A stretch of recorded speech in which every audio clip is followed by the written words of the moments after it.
Est-ce que tu as déjà dû faire un choix en accord avec ta foi mais en totale contradiction avec la société? Eh bien, je t'invite à écouter le culte Espoir le samedi prochain. Rendez-vous samedi à 2h, 11h et 21h avec nos 3 animatrices, animateurs et leurs invités pour une belle heure de partage, musique et réflexion. Bonjour et bienvenue au culte Espoir. Je suis super contente de te retrouver, chers auditeurs et auditrices, pour partager 1 heure de programme ensemble. Et merci de nous accueillir chez toi, dans ta voiture ou peut-être dans un lieu tout à fait insolite et inattendu où tu te trouves. Va savoir. Pour m'accompagner aujourd'hui, que des hommes et des hommes engagés dans leur foi, à commencer par Brian et Stéphane, les chroniqueurs du jour. Bonjour messieurs. Bonjour. Hello. Alors c'est reparti messieurs pour une nouvelle année scolaire, une nouvelle année d'engagement dans vos différents ministères, aussi à l'église, tout ça. Comment ça se présente cette année? Sport. Ouais, plutôt bien. Ça commence fort. Intense. Je sais que vous êtes très engagés. Bon, ouais. Soyez bénis les amis. Merci. Et puis nous avons le plaisir d'accueillir Corrado Cozzi, bonjour. Et là, ciao à tutti. Ouh là là, on sait direct que t'es italien, c'est ça? Absolument, 100%. Ah, excellent, on est tellement content de t'avoir. C'était un peu une célébrité adventiste qu'on a avec nous aujourd'hui. Quand même. T'as un long ministère pour Dieu derrière toi, Corrado. Tu t'es investi au niveau international et national dans différents ministères, communication, jeunesse notamment, c'est ça? Absolument. Et puis maintenant, tu es pasteur à Fribourg et Romont. Exactement. Bon, très bien. Alors, il me semble aussi que ta femme, elle est hyper engagée pour Dieu aussi au niveau du ministère pour les enfants. Voilà, moi, j'ai fini ma présentation de toi. Mais tu as oublié une chose. Ah, vas-y, dis tout. J'étais aussi responsable d'un secteur qui est tout à fait nouveau dans notre église, donc ça fait quelques années. C'est pour les handicapés. Moi, j'étais responsable au niveau international ici dans notre région pour aider les handicapés à être... trouver leur place dans l'église. Exactement. On les prend en compte. Et en plus, je suis nonno. 4 enfants. Magnifique. Vous ne savez même pas. Nonno, ça veut dire grand-père? Absolument. D'accord. Mais nonno, ça fait quand même un saveur différent. Des papilles. Ouais, c'est vrai, c'est très joli. Très bien. Ah bah dis donc. Alors du coup, de quoi tu veux nous parler aujourd'hui? Non, je vais parler de jusqu'à où on peut arriver avec notre foi. Est-ce qu'il y a des empêchements qui nous permettent quand même d'appliquer bien notre foi devant les difficultés que nous pouvons vivre. Est-ce que tu es capable d'arriver jusqu'au bout? Ok, une histoire d'engagement, de positionnement aujourd'hui. J'ai l'impression que tu vas nous titiller là. Oui, c'est un peu un défi, d'accord? Parce que on connaît, mais... Oh, je me réjouis de t'entendre, Corrado. Va falloir attendre un petit peu avant de pouvoir découvrir tout ton message. Bon, comme d'habitude, j'aimerais remettre ce qu'on va vivre ensemble dans les mains de notre Papa Céleste. J'aimerais que son Saint-Esprit puisse nous conduire, vienne apporter sa lumière sur notre intelligence, puis sur notre cœur, pour qu'on puisse vraiment entendre ce qu'il a à nous dire aujourd'hui.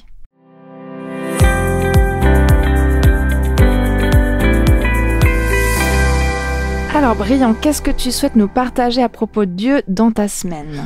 Alors, le thème du jour m'a fait repenser cette semaine à une expérience que j'ai vécue il y a quelques années, quand j'étais dans ma première année de lycée en France, donc il y a bien trop longtemps. C'est un peu l'année du changement, on passe du collège au lycée. Donc en Suisse, c'est du passage du secondaire 1 à secondaire 2 en Suisse, c'est ça ? À peu près. Au collège à Genève, voilà. Ouais. Alors c'est un nouveau palier dans l'éducation, on change de niveau, on fait de nouvelles rencontres et il y a de nouvelles choses aussi à expérimenter. J'avais eu la chance d'avoir une bande de potes étant pour moi aussi des amis d'enfance. Du fait que c'est ce qui fait que je n'avais pas forcément besoin de m'intégrer dans un nouveau groupe. Alors malgré cela, ce fut une année très difficile pour moi car j'ai dû faire des choix en fonction de mes convictions. Alors, comme tu le sais sans doute, on peut, en tant que jeune, avoir la tentation de tester plein de choses. Et des choses parfois pas vraiment bonnes. Moi, ça a été de tester le cannabis. Et voilà, c'est dit, c'est fait. Drogue que mes potes commençaient à consommer. Alors, au fond de moi, je savais que c'était pas vraiment ce que j'avais envie de faire. J'avais pas vraiment envie de toucher à ça. Mais quand tu as des potes qui insistent... qui plus est des potes d'enfance en qui tu as confiance, je me suis dit, bon, ça ne devrait pas trop mal se passer. Et je peux dire sans l'ombre d'un doute que j'ai accepté sous le coup de la pression. Parce que, en fait, si tu ne le fais pas, t'es pas fun, tu te sens un peu hors du groupe. Et ce jour-là, j'ai essayé, le jour où j'ai essayé, je me souviens, c'était un jour de manifestation de lycéens. J'ai fait ce qu'on appelle un bad trip, un mauvais délire. Alors, je t'épargne les détails, mais en gros, c'est d'essayer d'être lucide sans avoir plus aucun contrôle de ton corps. Je crois que je me suis rarement senti aussi mal. Et cet état, tu peux l'avoir pendant quelques heures. Alors, heureusement, pendant ce moment, j'étais accompagné par un de mes potes pour ne pas faire de bêtises tout seul. Après ce moment absolument horrible, après avoir repris le contrôle de mon corps, je me suis dit plus jamais. Et c'est vraiment ce qui s'est passé. Bon, moi je m'étais prononcé, je m'étais positionné. Mais mes potes, eux, ont continué de fumer et d'aller dans des chemins encore plus intenses dans ce milieu qui ne me plaisait pas du tout. J'ai dû faire un choix. J'ai dû me séparer de ma bande de potes. Des amis que je connaissais de longue date, des amis d'enfance. Et se positionner, parfois, c'est affronter le regard des autres. Parfois, être traité de lâcheur. Mais c'est aussi savoir dire non, mais un non ferme quand ils me proposaient ce genre d'activité. Alors, je t'assure qu'il n'y a rien de facile là-dedans, mais je savais que si je restais avec eux, j'allais prendre un chemin qui n'est absolument pas en accord avec ma foi et tout simplement avec ce que j'avais envie de vivre avec Dieu. Alors, tout ça pour te dire quoi ? Que la foi peut te pousser à prendre un chemin bien différent de ce que la société veut parfois te suggérer, voire t'imposer.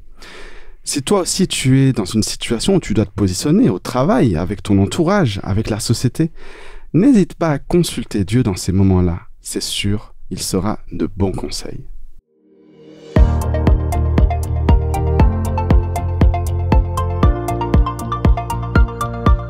Merci Brian pour ce cœur à cœur que tu viens de nous faire, qui est très proche finalement de la réalité aussi, des défis qu'on a en tant que chrétien. Alors Stéphane, on continue avec toi. Qu'est-ce que tu as choisi comme promesse du jour ? Elle se trouve dans le livre d'Ésaïe 43, 1 et 2, versets 1 et 2. « Maintenant Israël, le Seigneur te dit ceci, lui t'a créé et formé. N'aie pas peur, je te libère, je t'ai appelé par ton nom, tu es à moi. Quand tu traverseras l'eau profonde, je serai avec toi. Quand tu passeras les fleuves, tu ne te noieras pas. Quand tu marcheras au milieu du feu, il te ne brûlera pas. Les flammes ne te toucheront pas. » Cette promesse me rassure, puisque j'ai la certitude que Dieu sera là avec moi. Elle ne dit pas que j'aurai pas de difficultés. Au contraire, je l'aurai. Mais Dieu sera toujours avec moi et il m'aiderait à affronter tout cela. Dieu est aussi à tes côtés.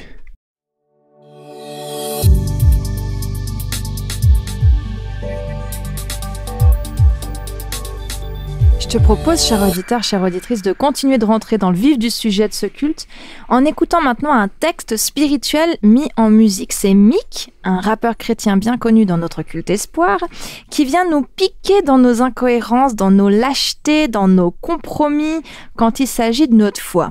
Alors, je sais que le format de la musique, c'est un rap, peut déstabiliser, mais je t'invite à transcender, à te concentrer sur les paroles. Pourquoi pas aller lire le texte en ligne et prendre le temps de la réflexion.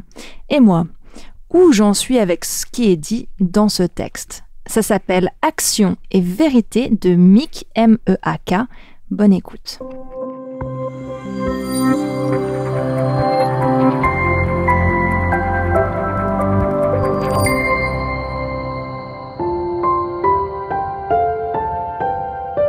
Alors j'aimerais te partager le témoignage de Sabrina qui, elle, a décidé d'assumer pleinement sa foi en Jésus et de se mettre en action. Voilà comment Dieu, à travers elle, a réalisé des miracles dans des lieux pour le moins inattendus. Mais je t'en dis pas plus et je te laisse écouter. Donc, je suis infirmière libérale dans le Sud-Essonne et tous mes patients savent que je suis chrétienne et certains d'entre eux me demandent constamment de prier avec eux et je partage la confiance que j'ai en Dieu pour tous les aspects de ma vie. Donc c'est facile pour moi de le faire parce que je n'ai aucune hiérarchie qui puisse m'empêcher de faire cette démarche auprès des patients parce que je suis mon propre patron. Par contre, dans les établissements de soins dans lesquels j'ai travaillé précédemment, c'était difficile, voire impossible de parler de sa foi aux patients sans que ça ne soit pris pour du prosélytisme. Donc, au début de la pandémie du Covid-19, c'est tout naturellement que j'ai rejoint des établissements de santé pour renforcer les équipes qui étaient dépassées par l'ampleur des dégâts que causait ce virus. Lorsque j'arrivais dans les unités de soins, je pouvais voir et ressentir le désarroi, la crainte, le stress et l'impuissance des soignants face aux nombreuses personnes contaminées et surtout face aux décès qui survenaient en très peu de temps. J'ai commencé à proposer discrètement à quelques soignants de prier avec eux afin que Dieu les apaise pour remplir leurs fonctions et pour prendre en charge les malades. La réponse de Dieu fut immédiate, car les 2 premiers soignants avec qui j'avais prié m'ont fait part aussitôt d'une sensation agréable de bien-être. Donc, j'ai réitéré ma proposition de prière auprès de ces mêmes soignants et ils ont à nouveau accepté. Après quelques jours, quand je suis revenue dans l'établissement, d'autres soignants sont venus me trouver, me demandant si je pouvais prier avec eux avant de commencer leurs soins. Je fus ravie de prier avec eux et je glorifiais Dieu. Et un jour, la directrice d'un établissement de soins m'a fait part de son désarroi face à ce Covid-19. Elle partageait avec moi le fait que même après avoir mis tous les moyens en œuvre pour enrayer l'épidémie dans l'établissement, il n'y avait aucun changement et que ses équipes commençaient à perdre espoir et elles étaient submergées par le stress et la peur. Elle me confiait qu'elle était surprise de me voir travailler avec quiétude et sans laisser transparaître de stress ni de crainte face à cette situation. Et moi, c'est tout naturellement que je lui ai dit, je ne suis pas inquiète, je ne suis pas stressée parce que je crois en Dieu et j'ai confiance dans les projets qu'il a pour moi. Mais elle ne comprenait pas ce que je lui disais. Elle me dit, mais comment c'est possible? Alors je lui ai expliqué que je suis chrétienne et que je prie Dieu et que Dieu m'accompagne tous les jours de ma vie, dans tout ce que j'entreprends. Et j'ai partagé avec elle quelques miracles que Dieu a fait pour moi. Et elle m'a partagé effectivement le fait qu'elle croyait que j'avais confiance en Dieu, mais qu'elle ne croyait pas en Dieu, elle. Bon, nous n'avons pas pu discuter trop longtemps parce que moi je devais partir. Donc je me suis précipitée jusqu'à ma voiture. Et en arrivant à la voiture, j'ai dû marquer un temps de pause. Dieu m'avait arrêté dans mon élan et m'ouvrait les yeux. J'ai commencé à me poser 1001 questions. Est-ce que c'est pas une perche, Sabrina, qui t'est tendue pour faire découvrir la puissance de Dieu? Et si tu proposais de prier avec tous les soignants qui le souhaitent, sans avoir à te cacher pour le faire? Et après, je me suis encore posé des questions. Et si la directrice refusait? Et si elle me disait que Sabrina, c'est interdit sur les lieux de travail? Et elle a raison. 1001 questions, et si? Mais le Saint-Esprit m'a dit d'y retourner. Je suis retournée voir la directrice. Je lui ai dit simplement, vous m'avez dit que vous avez déjà tout fait pour endiguer la propagation du virus dans l'établissement et que les équipes sont au bout du rouleau. Si je vous disais que vous n'avez pas encore tout fait, nous n'avons pas encore tout fait, elle ne comprenait pas. Alors je lui ai dit, nous n'avons pas encore demandé l'aide de Dieu. Elle m'a répondu, effectivement, qu'elle ne pouvait pas demander quelque chose à quelqu'un qu'elle ne connaissait pas. Et elle avait raison. Elle m'a ajouté, par contre, si vous pensez que ça peut marcher, faites-le. Donc je lui ai fait la proposition de prier avec les soignants qui le souhaiteraient pour que Dieu les accompagne et que Dieu les fortifie. Et elle a accepté que je prie avec ses équipes afin que Dieu leur accorde son assistance. J'avais l'accord de la directrice. Gloire à Dieu. Quand je suis arrivée dans ma voiture, je louais Dieu pour cette opportunité. Et je remerciais le Saint-Esprit parce qu'il avait mis les mots justes sur ma bouche afin de sensibiliser la directrice. J'en ai fait un sujet de prière pour que Dieu me guide dans son projet. Le lendemain, quand je suis arrivée dans l'établissement, j'ai eu le plaisir d'annoncer aux équipes que j'avais l'accord de la direction pour prier avec eux, pour prier avec ceux qui le souhaitaient, sans avoir à se cacher. C'était formidable. Donc tous les jours, lorsque j'arrivais dans l'établissement, je faisais le tour des équipes et je proposais à ceux qui le souhaitaient de prier avec eux pour que Dieu les fortifie. Et au bout de 2 jours, ce sont les soignants qui m'attendaient pour prier. Je n'avais plus à leur proposer. ils me confiaient combien ils étaient apaisés après ces quelques minutes de prière. J'avais aussi remarqué le changement dans les équipes. J'avais vu qu'il y avait un peu moins de tension. Je pouvais même voir les sourires à travers les masques. Et je glorifiais Dieu pour toutes les transformations qu'il avait déjà commencé à opérer. Donc au début, c'est moi qui priais avec eux et pour eux. Et au fil des jours, certains avaient déjà pris l'initiative de prier avec leurs collègues, parfois même avant que je n'arrive. Et au bout d'une dizaine de jours, la directrice est venue me retrouver et elle m'a demandé de s'entretenir avec moi. Elle m'a dit effectivement qu'elle avait vu ce changement dans ses équipes. Moins de stress. Elle voyait que les équipes avaient moins peur. Elle avait même entendu rire dans les unités.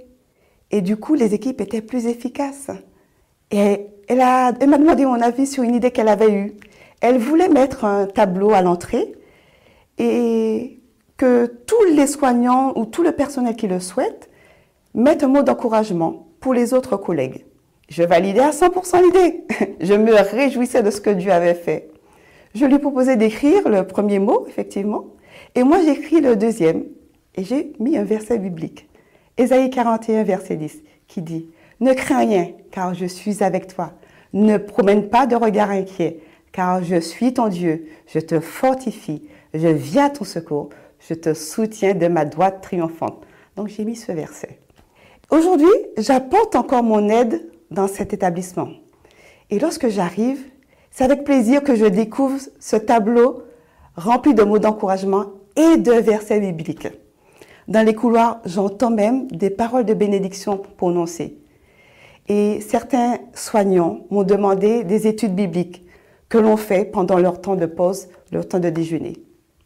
Donc j'ai partagé avec eux le projet d'implantation d'églises dans le Sud-Essonne et beaucoup d'entre eux seront déjà enchantés parce qu'ils vont pouvoir célébrer Dieu avec nous. Donc, si vous avez effectivement l'opportunité de faire du bien autour de vous, faites-le. Nous pouvons encourager des personnes, nous pouvons aider, nous pouvons devenir le miracle qu'attend une autre personne. Nous ne devons pas nous focaliser sur nous-mêmes. Nous devons chercher à être une bénédiction pour les autres et nous devons célébrer Dieu. J'aimerais partager avec ce verset avec vous. Je bénirai l'Éternel en tout temps, au psaume 34, au verset 1. Venez le célébrer.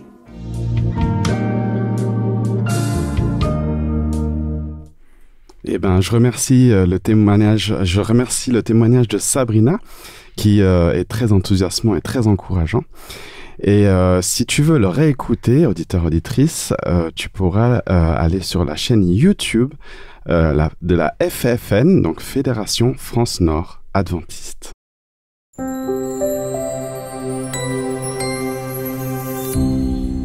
Alors, Corrado, tu vas nous parler de foi extravagante aujourd'hui. Nous t'écoutons. Merci.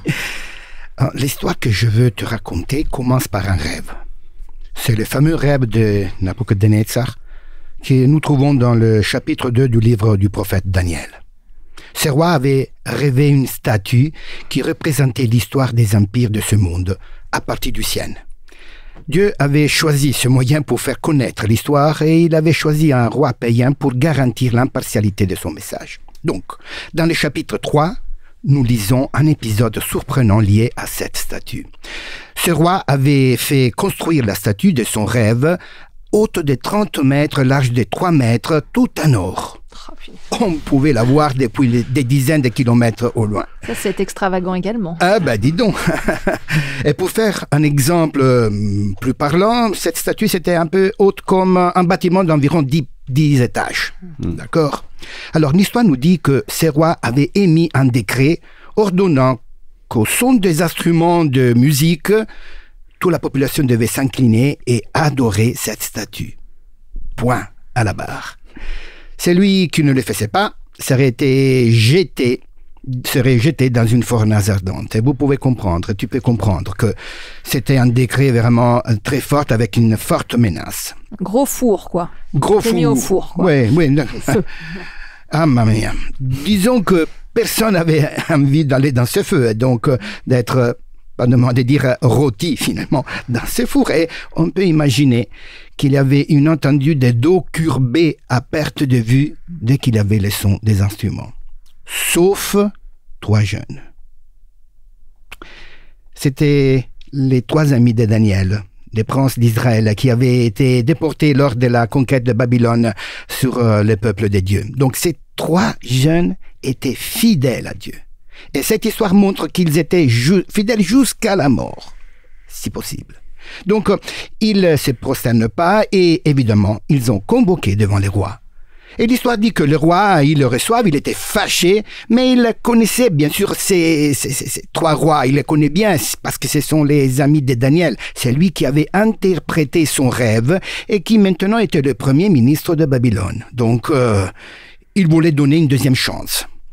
Et il a dit clairement, si vous refusez de l'adorer, vous serez jeté aussitôt dans la fournaise où brûle un feu ardent. Et quel est le Dieu qui pourrait alors vous délivrer de mes mains? Alors il a donné une deuxième chance. Mais ils ont refusé parce que les 3 rois, les 3 jeunes avaient une foi inébranlable et ils ont eu l'occasion de montrer sans aucune hésitation qu'est-ce qu'ils vivaient. Donc ils disent, oh Nabuchodonosor, il n'est pas nécessaire de te répondre sur ces points. Si le Dieu que nous servons peut nous délivrer de la fournaise ou brûler un feu ardent, ainsi que de ta main, au roi qui nous délivre. Mais, et ça c'est important, fais attention à ce que je lis maintenant, mais même s'il ne le fait pas, sache bien, au roi, que nous n'adorerons pas tes dieux et que nous ne nous prosternerons pas devant la statue d'or que tu as fait ériger. Point. Et alors le roi, il était encore plus fâché parce qu'il a été défié, donc, et il ordonne de jeter immédiatement dans la fournaise les 3 jeunes. Et après quelques instants, un prodige. Non seulement les 3 amis n'étaient pas brûlés, mais il y en avait un 4e. D'où il vient le monsieur? Et ils étaient confus, ils disaient, mais il y en a 4, mais non. Et oui, c'était Jésus. Et le reste de l'histoire, ou bien on la connaît, on peut la lire dans le chapitre 3 de Daniel. Ce qui m'a personnellement frappé de cette histoire, c'est la déclaration prononcée avec un aplomb époustouflant. Mais même si Dieu ne le fait pas, nous allons obéir à notre Dieu. Même si il était prêt à mourir. Ils étaient prêts à mourir. Ces 3 jeunes répondent qu'ils ne s'inquiètent pas de leur sort parce qu'ils sont sûrs que leur Dieu les sauvera. Ils savaient que Dieu pouvait le faire. Et c'est bien sûr ce qu'ils ont montré, c'était une foi personnelle. Donc ils étaient là pour mépriser les autres parce que les autres ils s'étaient inclinés. Ils ne voulaient pas se montrer plus fidèles et plus courageux que les autres. Non, c'était leur foi personnelle. C'était une foi qui pratiquement ils voulaient appliquer et voulaient montrer que cette statue représentait pour eux l'opportunité de montrer à Nabuchodonosor la puissance de Dieu. Et c'est intéressant. Notre foi, ta foi, qu'est-ce qu'elle peut montrer face à ceux qui ne croient pas? Autour de nous, il y a beaucoup de statues qui apparemment minent la puissance de Dieu. Et il faut le dire. On serait tenté de faire quelques exemples qui pourraient représenter le défi de s'incliner devant une statue, mais j'ai limité, je ne voulais pas le faire pour ne pas trop faire de distinctions, peut-être de discriminations, peut-être, disons, être un peu trop simpliste. Mais que peut représenter ces statues pour toi aujourd'hui? Alors, nous ne devons pas penser quand même que ce sont toujours les autres qui nous menacent, quelque chose qui vient à l'extérieur de nous qui nous menace.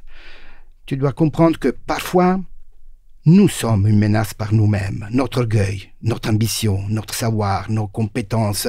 Et sans le vouloir, c'est subtil, mais on arrive et on devient autoréférentiel. Moi. Et c'est un peu là le danger, d'accord? ces statuts peut représenter un danger pour nous. Alors la société aussi quand même nous demande de faire des compromis et apparemment on est obligé de les accepter si on veut rester à la surface. Donc pas simplement nous, aussi la société. Tu vois, il y a quand même un agora de situations qui, dis donc, c'est un peu difficile à gérer si on n'a pas une foi forte. La société ne pardonne pas un choix contre-courant, ça c'est clair, dans le monde du travail, dans la communauté, dans la famille, avec les amis. Et sans exagérer, si on décide de ne pas aller dans la même direction que la masse, on est jeté dans la fournaise de mépris, de la moquerie, de l'abandon et surtout, fais attention, quand on est jeune, voire adolescent. Point. Et je pense que tu peux bien comprendre ce que je veux dire. Alors, mon invitation est de faire attention à ne pas sous-estimer la valeur de notre vie pour favoriser la tendance du moment. Il y a un point qu'il faut quand même tenir compte, mais quand est-ce que Dieu entre en jeu dans tout cela? Quand ma résistance est accompagnée par la foi en un Dieu de valeurs et de principes, là, Dieu entre en jeu. Un Dieu comme celui que Jésus nous a montré quand il est descendu sur cette terre et s'est mêlé à son peuple. Un Dieu qui n'a pas eu peur de se salir les mains, les pieds et même la réputation. Un Dieu qui aime la pratique plutôt que la théorie. Là, Dieu entre en jeu. Ça veut dire que Dieu est toujours avec toi. Il n'est pas loin, il n'est pas dans le ciel. Il est partout. Est-ce que tu peux le reconnaître? Quand est-ce que Dieu entre en jeu? Mais quand tu as vécu à travers maintes expériences que Dieu ne t'a jamais abandonné. Même si apparemment quelquefois tu as, senti que tu étais tout seul pour combattre les difficultés de ta vie. Dieu ne te demande pas quand même d'entrer dans la fournaise, comme il ne l'avait pas demandé aux 3 jeunes. Ça c'est clair, c'est pas marqué dans la Bible que c'est de Dieu qui voulait le faire. C'était un choix personnel, parce qu'il y avait un vécu personnel. Ce que Dieu te demande, c'est de savoir reconnaître les statuts qui sont érigés devant toi et qui mettent à l'épreuve ton intégrité physique, morale et spirituelle. Et alors, lorsque nous pouvons faire face à la fournaise ardente de notre vie et dire « Mais même s'il ne le fait pas, je garderai ma foi en lui », alors nous sommes vraiment bénis. Tu es vraiment béni quand tu arrives vraiment à confirmer avec toi-même que n'importe quoi peut arriver. Dieu est à ton côté. Nous sommes bénis parce que nous comprenons que la fournaise ardente de ce monde ne signifie rien en comparaison de l'éternité. Cela peut être inconfortable pendant un certain temps, sûrement douloureux, mais cela ne dure pas. Sois sûr que cela ne dure pas. La foi que Dieu te demande d'exercer est une foi spéciale, extravagante, extraordinaire, qui reconnaît son existence et qui a le pouvoir de te protéger des menaces de tous ceux qui prétendent prendre sa place.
revoilà au Culte Espoir et nous venons d'écouter le partage biblique. Merci beaucoup. Maintenant, c'est le moment que nous avons pour en parler. On et toi, ça te parle. Qui veut commencer à partager le premier cette histoire ? Bah allez, je me lance. Vas-y.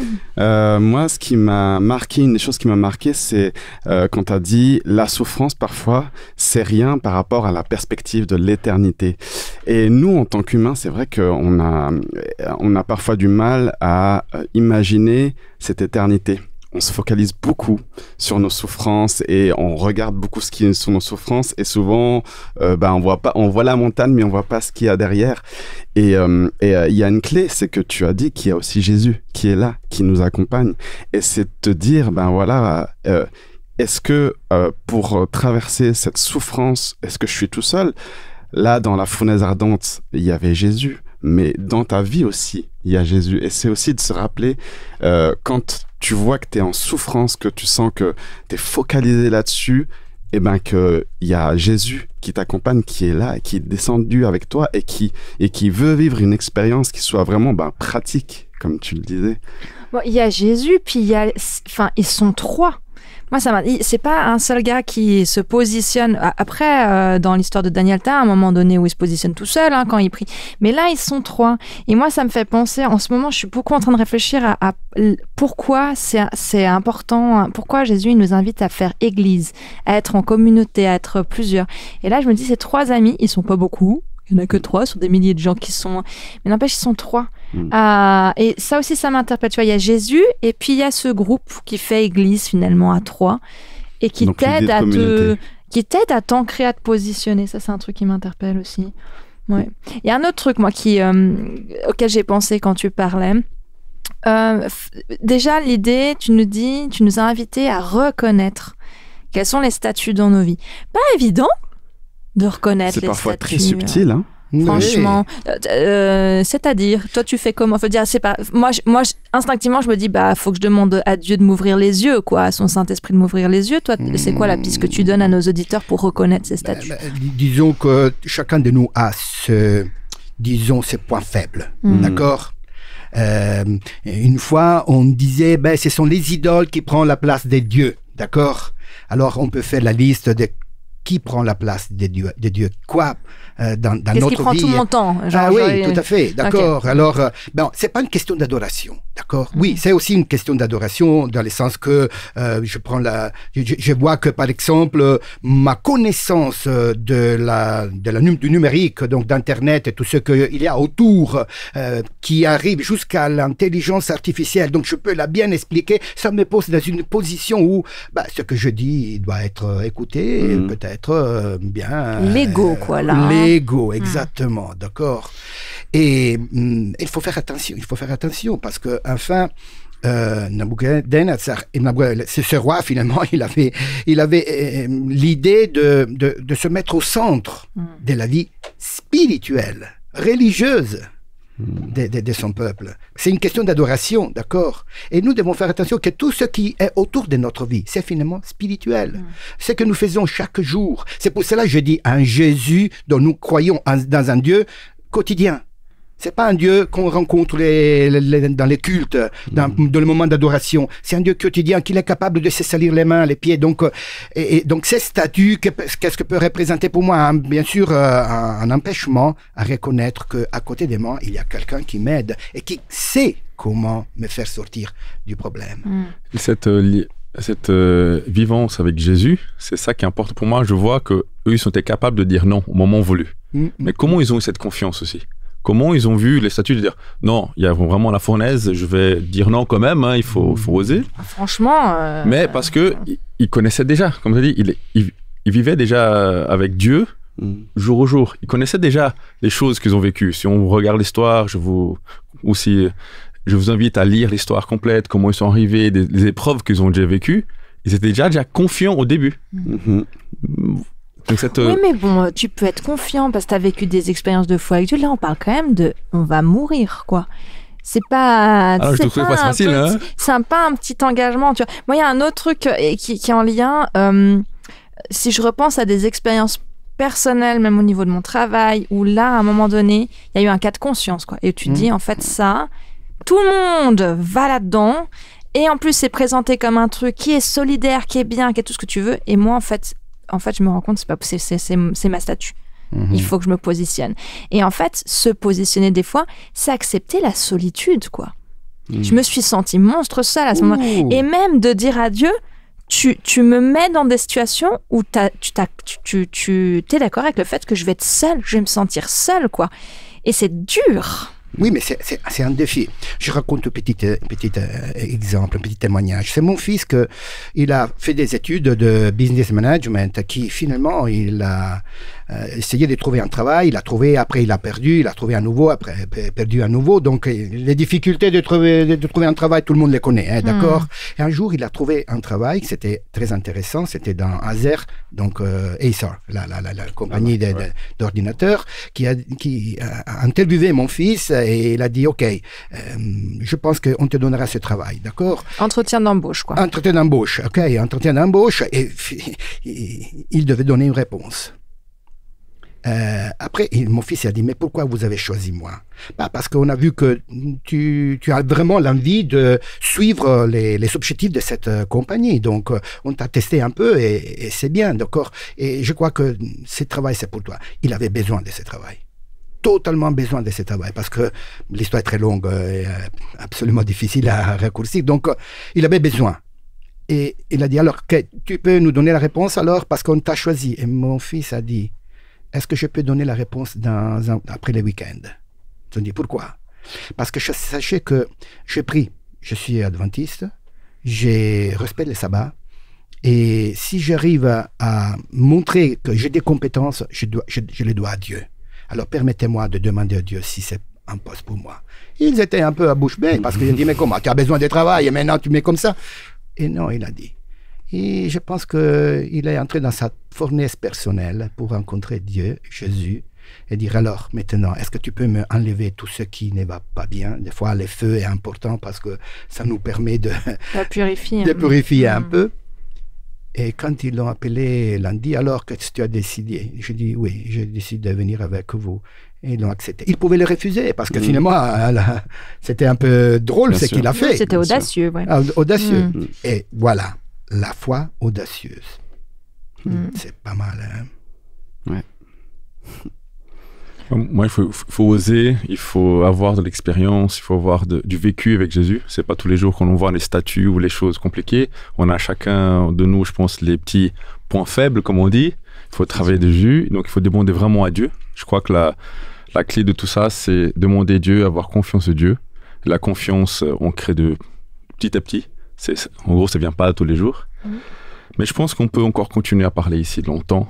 Encore, je pense qu'on va discuter. Mais malheureusement, là, on a une émission à continuer. Mais toi, cher auditeur, ce partage, ça te parle? N'hésite pas à discuter avec tes amis à côté, autour d'un café, quelque chose. Comme ça, vous pouvez encore discuter sur ce point-là. Et puis pour t'accompagner dans cette réflexion que tu vas avoir maintenant, cher auditeur, te dire, tiens, qu'est-ce que moi j'aurais contribué dans cette discussion, j'aimerais te proposer de t'accompagner avec un chant que je trouve très chouette. Il est en anglais, c'est de Rebecca Dawn qui l'a composé. Elle parle de combien, malgré les épreuves de la vie, elle a décidé et nous invite à prendre position contre la peur.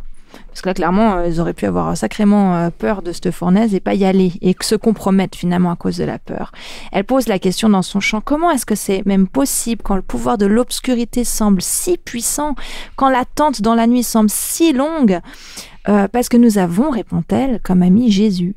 Elle proclame dans ce chant que nous n'aurons pas peur, car Dieu est notre refuge, notre force, notre Dieu est notre tour et notre bouclier. Nous tiendrons debout, car notre espoir est dans le Seigneur, même si l'ennemi s'élève contre nous. Je te laisse être encouragé par ce chant « We will not fear » de Rebecca Dawn.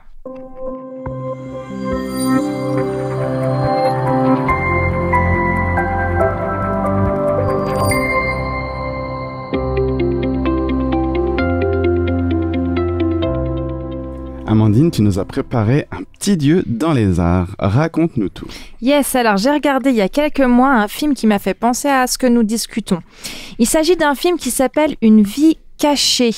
C'est un drame psychologique et religieux américano-allemand réalisé par Terrence Malick, sorti en 2019. Vous l'avez vu ? Non, On le verra. Toi, non?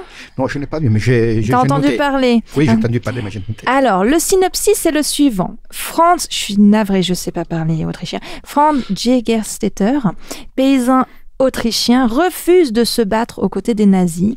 Reconnu coupable de trahison par le régime hitlérien, il est passible de la peine capitale. Mais porté par sa foi inébranlable et son amour pour sa femme Fanny et ses enfants, Franz reste un homme libre. Alors pour ce film, j'avais sorti le vidéoprojecteur, le grand écran. Wow, t'as sorti vraiment le grand jeu là. Voilà.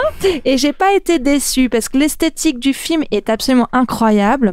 Alors qu'on voit Franz, sa femme Fanny cultiver la terre, élever leurs enfants dans les montagnes en Autriche. Là, essayez d'imaginer, les paysages sont sublimes, la musique profonde, la terre, le vent, le coucher de soleil, les liens simples d'une famille, de la terre humble, douce, profonde. C'est un film qui prend le temps, hein. Il pose le décor, laisse à regarder, à penser, à ressentir, il nous imprègne.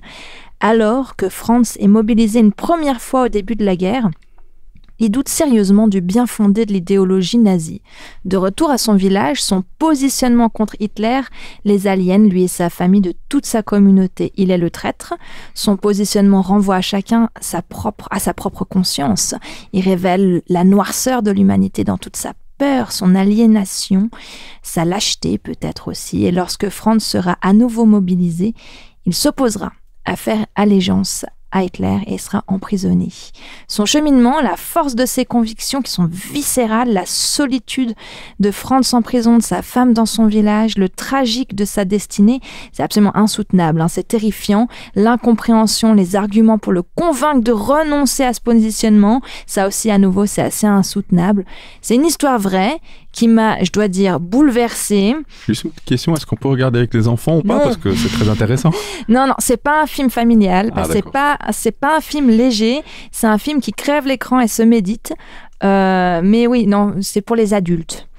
Et comme dirait la critique sur culture.com, je vous cite, « Dépassant le concept de martyr chrétien, Malik donne une voix aux humbles, aux inconnus, aux vrais héros, dont les tombes n'ont plus d'inscription. Lumière et ténèbres s'enchevêtrent en un somptueux méandre, quelque part entre le psaume et le sépulcre. » Donc je recommande aux adultes ce film.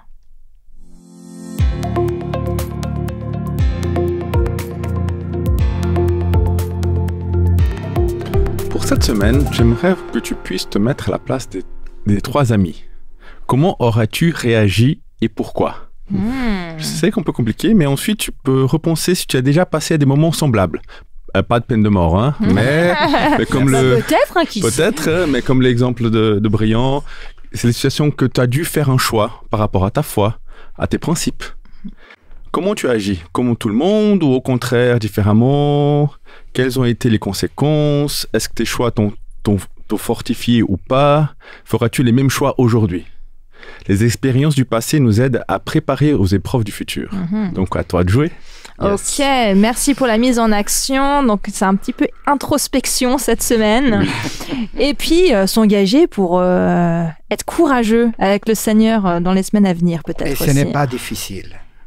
Et décider que ce n'est pas difficile. Non, ce n'est pas difficile. Des fois, on pense que c'est vraiment très, très difficile à dépasser, mais non. Parce qu'avec le Seigneur, où tu peux aller. Amen. Eh bien, écoute, sois béni, toi qui voudras te mettre à l'action et relever ce défi. Nous arrivons à la fin de notre culte. Nous avons pris le temps de prier, d'écouter de la musique chrétienne, réfléchir autour de la Bible, de témoigner. Messieurs, si vous deviez résumer en un mot, je vous en accorde maximum 2. Un mot. Ouais, la réflexion du jour. Ce serait... Courage. Ok. Extravagant. Ok. Et comme disait Churchill, never, never give up. N'abandonne jamais. N'abandonne jamais. Bon, 2 mots, bravo. C'est Et bon. toi, peut-être? Oui, positionnement. Et en tout cas, merci beaucoup, messieurs, pour votre implication dans la préparation, le vécu de ce programme. Soyez bénis, les amis. Corrado, nous avons le plaisir de te retrouver la semaine prochaine. Tu vas nous parler de quoi? C'est un sujet intéressant parce que face à des difficultés que nous vivons, souvent nous donnons la faute aux autres. Et on doit reconnaître que des fois, et pas mal de fois, et peut-être plus que pas mal de fois, c'est notre faute. Oh, ça va piquer ça aussi. Bon, très bien. Rendez-vous la semaine prochaine alors pour écouter ce que tu as à nous partager. Chers auditeurs, chères auditrices, merci à toi d'avoir partagé ce temps avec nous. Je t'invite à partager nos émissions autour de toi, famille, membres d'église, amis, collègues, et je te souhaite une très belle semaine bénie sous le regard tendre de notre Papa Céleste. À la semaine prochaine. Bye.